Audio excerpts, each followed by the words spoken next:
Hello, everybody. Hi, y'all.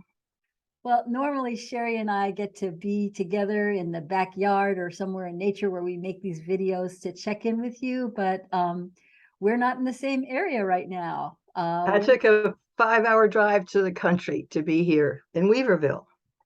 And I am still in Oakland in the city. But we thought we'd just hop on anyway and just check in with you all and check in with one another. I realized, last time I was just thinking, last time we did a video together, Vicki, we were talking about contraction, and I've had new ideas about that.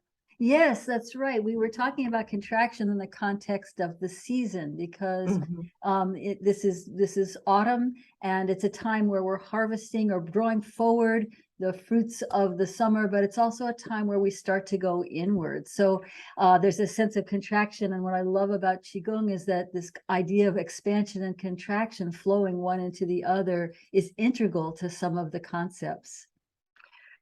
I have two new experiences with contraction to talk about. One, of course, is when I make that drive, when I make the drive to Weaverville, I'm contracted energetically, and it takes me a couple days to recover. And which brings to mind the other area of contraction, because that didn't always happen to me when I'd make this drive for the past 18 years.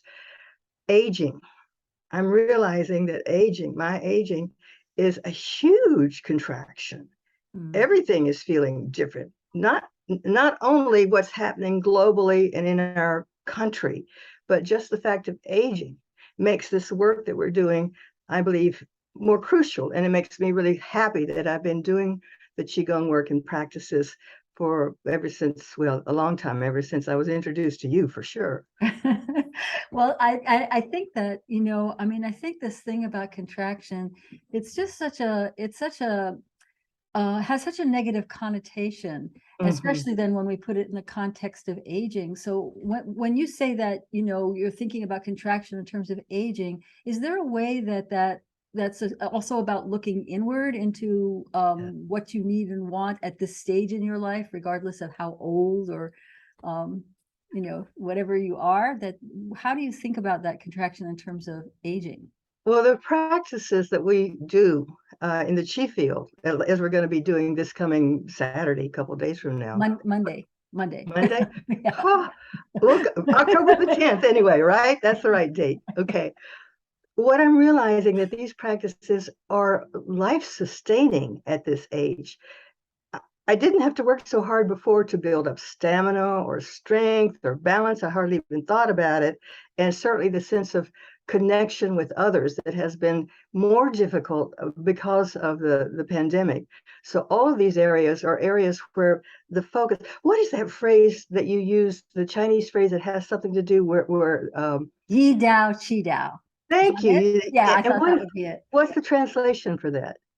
Well, there's different ways to translate it, but essentially where your mind goes, the chi follows. I've heard other interpretations of it, but that's the most common one. And that's what's so meaningful to me right now is to realizing the amount of choice that I have about where my mind goes as far as the work we do of recognizing and directing our energy. So That's in other words, aging is very different for me because of these practices and because of focusing even more on them now than aging would have been if I didn't know anything about it. It's really incredible. I remember when I was a teenager, when I first started doing Tai Chi, which was my first introduction to Qigong and Chinese healing practices, that I remember we doing these different moves, and I asked the teacher, "What does this mean? What does this mean?" And he said, "When you're very old, you'll start to understand." And what I've noticed, I don't know that I would call myself very old right now, but what I do know is that in the last 50 years or so that I've been doing these practices, that I really do feel like they've talked to me more and more. So I don't, Yes. it's partly because my body and how I think about my body changes, and how I respond to being in this particular moment in time changes, but that there's something about the sense that there's a sustaining, developing, evolutionary um, deepening of understanding that is very precious. And it feels to me that it's very also seasonal, because it's about getting deeper into not just the practice itself, but what does it mean? How do we apply it in our lives? What do we do to keep ourselves resilient, especially as the days get shorter and the nights get longer, or as we're facing a level of divisiveness and fears and anxieties that have been coming up culturally, or in the macro that we haven't really Yes, had to this level. exactly. I've been thinking about the theme of this next Monday's class series beginning about creating a new paradigm. And what's the phrase you used about building? It's an old anarchist phrase that we are building a new society in the vacant lots of the old. And it does feel like there's an underground swell of the possibility of looking at new kinds of changes, new ideas. That's exciting. Yes, it's actually exciting, although it can be anxiety and scary Yeah, to see things breaking down, right? There's ways in which for a lot of folks, their beliefs about what, say, the United States was about, or whatever, that there's a breaking down of what we have understood in the yeah, past. absolutely. And Yeah. that in that there's a cracking through. I think this is an evolutionary time where Uh-huh. people are really seeking, where do I come back to center? Where do I find my heart? Where do I feel my sense of being able to connect? And what are the new communities that we can create together that allow us to hearten each other and really create the kind of life that sustains this planet? And that reminds me of the phrase, the crack in the cosmic egg. And I remember doing an illustration of that, having an egg with a crack to illustrate transformation. Because just like the birth of the little chick, there's a huge transformation that happens when you have that crack. And it does feel like there's a crack opening now. What I love about that metaphor, Cher, is that that crack happens from the chick, right, poking its way out. It's not Yeah. like that's not an Let me external out of thing. here. Yeah. Get out. And so that there's, I think that's what's happening, is there's this evolution. That's what I would like to believe. That's what I try to keep my focus on, this sense of something new is being birthed as the old starts to crumble. Something new is possible, and we can be part of what we're wanting to create. I love also being part of a chief field when we're gathering together with other people doing these practices. There's a sense of actually reaching out and grabbing hands through the universe with other people. And I find that very strengthening and supporting. And I want to also be fast to say that just because aging is a contraction, it doesn't mean there's no joie de vivre. It doesn't mean there's excitement, but I have to learn how to say that phrase again, Gita.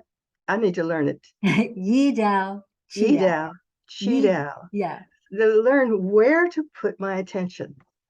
yeah. That's what makes all the difference when I'm feeling frustrated and these things of what's going wrong and why I can't help going around. It's like how to shift my attention to what is valuable and useful. And that's what I love about the chief practices and the energy work, like we're going to be doing Monday. Oh, I love that too, Sherry.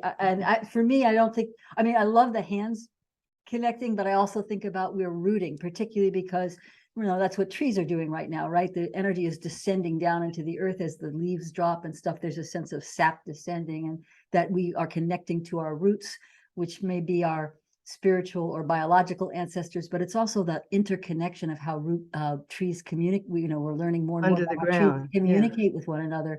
Yeah. And so our roots, and particularly because we have folks that come from all different parts of the world and across the United States and Canada and Mexico and Europe and wherever, that when we're connecting in that place on that sense of the roots, that we're also looking at what is it that's feeding us, what is it Mhm. that's sustaining us, just like the earth is the source of our food, the Yes. energetic food that we get from that interconnection as our roots speak to each other or communicate in a nonverbal type of way. Yeah. Yeah.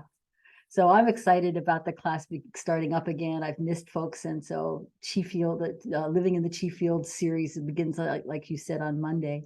But I'd like to know from those of you watching, how do you deal with contraction? What does contraction mean to you? What does Yeah. pulling in and listening in mean? Yeah.